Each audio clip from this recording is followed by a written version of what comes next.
шегінен асып кетті. Атыраудағы трагедияға қатысты марқұмдардың жақындары тың болжам айтты.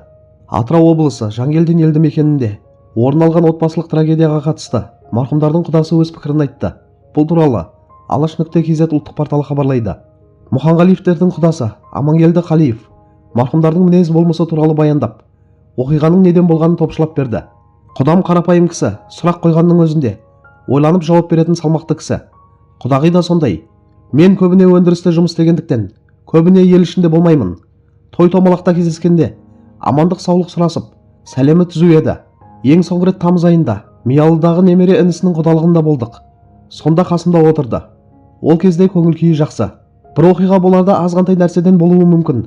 Ол күрделеніп келіп, екі жақты үлкен мәселеге айналып кетуі мүмкін. Оны бөтен ешкім білмейді. Мысалы біз білсек, жол сілтеп, былай деп айтамыз ғой. Сондай күрделі мәселеге айналып кетіп, соған барды деп ойлаймын. Ушығып, шегінен асып кетті. Сол үшін барды ғой, деді құдасы. Қадірлі көрермендер, құданың сөзін оқығанда марқұмдардың қандай адамдар болғанын шамалап болса да түсінуге болады. Салмақты, сабырлы жандар болған екен, Сырттай болса да осындай жақсы баға берген екен. Осындайда бәрі неден басталды деген ой келетіні жасырын емес. Расымен кейде кішкентай реніш уақытында шешілмей ушығып кетуі мүмкін. Отбасы ішіндегі мәселені сырт адам біле бермейді.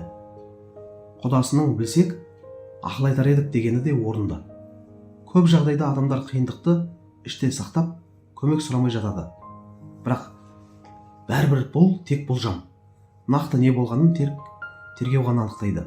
Қазір ең бастысы сабыр сақтап, әділ шешімді күту. Марқұмдардың жақындарына ауыр тиіп отыр, соларға қолдау қажет.